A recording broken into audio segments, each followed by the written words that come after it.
Leo മെസ്സിയും കൂട്ടരും പൊളിച്ചെടുക്കി. Inter മയാമിക്ക് മത്സരത്തിൽ മിന്നുന്ന വിജയം നേടാനായി. 2 ഗോളുകൾക്ക് പിന്നിൽ നിന്ന ശേഷം ഒരു വമ്പൻ തിരിച്ചുവരവ് നടത്തി 2-നെതിരെ 3 ഗോളുകൾക്കാണ് ഇന്റർ മയാമി വിജയിച്ചു കയറിയത്. ഇതോടെ 27 പോയിന്റുമായി 13 മത്സരങ്ങളിൽ ഇന്റർ മയാമി തന്നെയാണ് ടേബിളിലെ 1-ാം സ്ഥാനക്കാർ. ഡ്യൂക്ക് 22-ാം മിനിറ്റിലും വിൽസെന്റ് 32-ാം മിനിറ്റിൽ നേടിയ ഗോളിലൂടെ മോൺട്രിയൽ മുന്നിലെത്തിയതായിരുന്നു.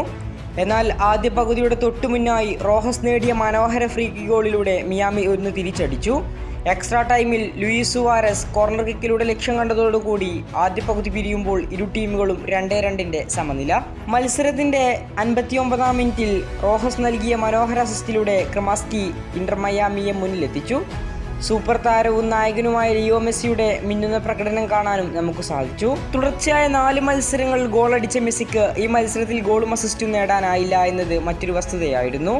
മികച്ച ചാൻസുകൾ ക്രിയേറ്റ് ചെയ്തെങ്കിലും ഇന്റർ മയാമിക്ക് ഒരുപാട് അവസരങ്ങൾ തുറന്നു ലഭിച്ചെങ്കിലും ലക്ഷ്യത്തിലെത്തിക്കാൻ സാധിച്ചില്ല.